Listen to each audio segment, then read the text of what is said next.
She is now well versed in making demands and getting what she wants in life, from her $14.7 million mansion in California to her staggering wardrobe full of designer labels. But it wasn't always this way for the Duchess of Sussex, who was born into a family with a yoga instructor mother and television lighting director father in Los Angeles in 1981. Her meteoric rise to become a successful Hollywood actress and then joining the royal family by marrying Prince Harry is seen as something out of a fairy tale. And she is now planning on reinventing herself yet again as a lifestyle guru, as she prepares to present an upcoming cookery show on Netflix, which will be released on January 15th, while continuing to develop her own brand, American Riviera Orchard. But Meghan's path to the top wasn't easy, with those who knew her as a child saying she grew sharp elbows as a youngster. Sonia Ardekani, the mother of Susie, her best friend at school, told the Mail in 2017, "The thing I really admired about her is that she would fight tooth and nail for the things she wanted in life. And Meghan always got what she wanted." Her demands were increasingly met by her father, Thomas Markle, now 80, who worked grueling hours on shows such as General Hospital and Married with Children.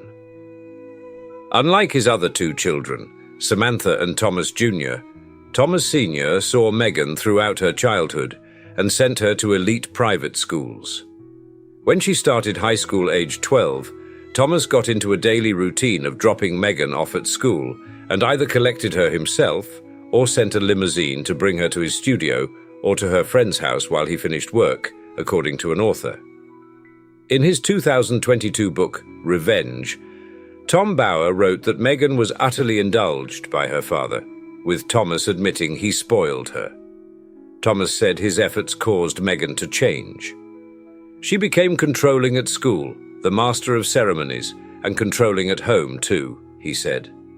Meghan's ability to shine and climb the social ranks quickly developed as she won the election for school president, the equivalent of a head girl, hands down.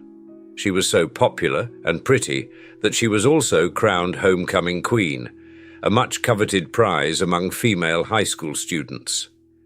But a 2017 Mail investigation into Meghan's childhood revealed her father, family members noted, afforded her considerably more attention than his first two children had received. When Meggie was born, Dad was a completely changed man, recalled her half-brother Thomas Jr., who was then 14 and had recently left New Mexico for California to live with his father and stepmother and his new baby sister.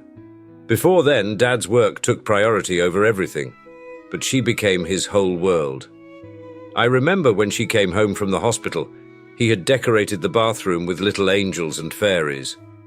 He would keep holding her up to the mirror so she could see herself in his arms. The look on his face was priceless. Dad would take so many pictures of Meggie that she must have been the most photographed baby in the San Fernando Valley. He must have about 50,000 pictures of her stashed away somewhere. Meggie was a little princess long before she met Harry. She was her daddy's princess. As Meghan's childhood progressed, her father continued to indulge her. When he threw parties at home, the family lived on the beach at Santa Monica before moving to affluent Woodland Hills, he would parade her before his showbiz friends. Going to work on General Hospital, for which Thomas won an Emmy Award, and Married.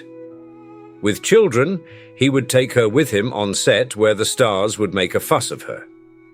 Then, when her schools, first the private Hollywood Little Red Schoolhouse, and then an exclusive all-girls Catholic school, put on plays, Thomas would volunteer to do the lighting. This led to sniping by some parents that it was no wonder that Meghan invariably won a lot of the leading roles.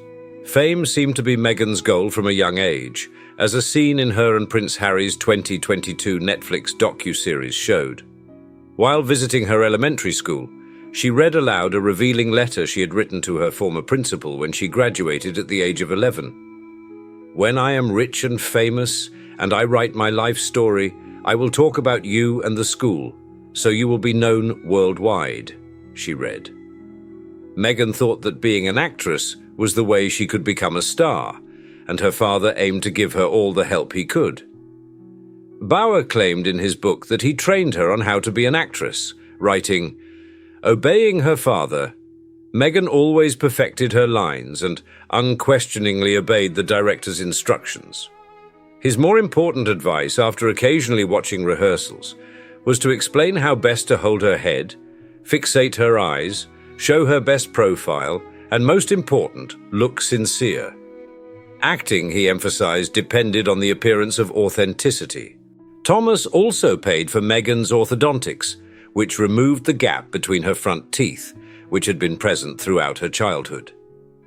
According to Bauer, Thomas spent his weekends with Meghan fishing on the Kern River and Big Bear Lake, then cooking the fish for dinner. On long weekends, they went on road trips, including one to Elvis's Graceland home in Memphis, Tennessee. Thomas's Toyota 4Runner was fitted with a mattress in the back for Meghan, along with a TV and VCR recorder. Family members say that her half-sister Samantha, who is 16 years older and had harbored the same acting ambitions, felt she wasn't getting as much assistance as Meghan. This fueled a deepening jealousy. Along with her brother Thomas Jr., Samantha had been raised by her mother in the backwoods of New Mexico. For her, there was no private education and no tiptoeing downstairs to charm guests at glamorous parties. Around the time that Meghan was born, however, Samantha had moved back in with her father, hoping he would give her the entree into Hollywood that she longed for. In her late teens, Samantha moved out of the family home and became estranged from Meghan. She later frequently appeared in the media to criticize her half-sister. She has accused Meghan of being self-obsessed and claimed she failed to support her family after becoming a star and making her name on TV.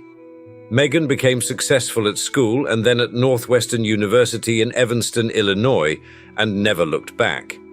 So much about her was perfect, contemporaries told the Mail's David Jones in 2017, even her handwriting. Indeed, one of her earliest jobs was as a calligrapher. It seems Meghan was earmarked for big things at a young age.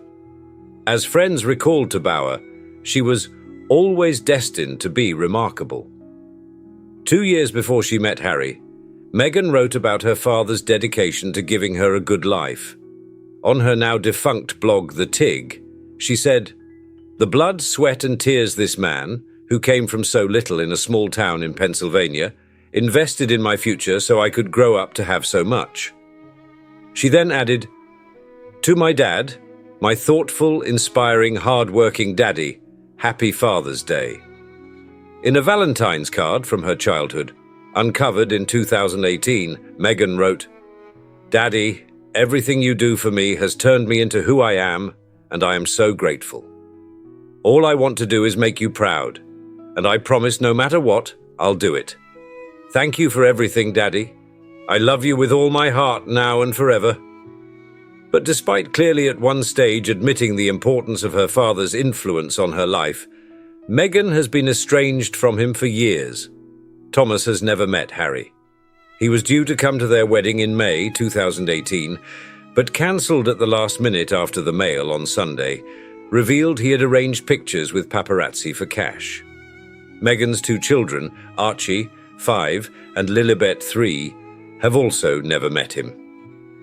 His whole side of the family, for the most part, now has nothing to do with the Duchess. Instead, she spends her time going to glitzy red carpet events in Los Angeles with her celebrity friends. This year, the Sussexes' Christmas card offered a glimpse of their 2 children for the first time in years. But the youngsters' faces are not visible, as the couple remain tight-lipped about how they are raising them. It remains to be seen if Meghan will be spoiling them, like Thomas said he did to her.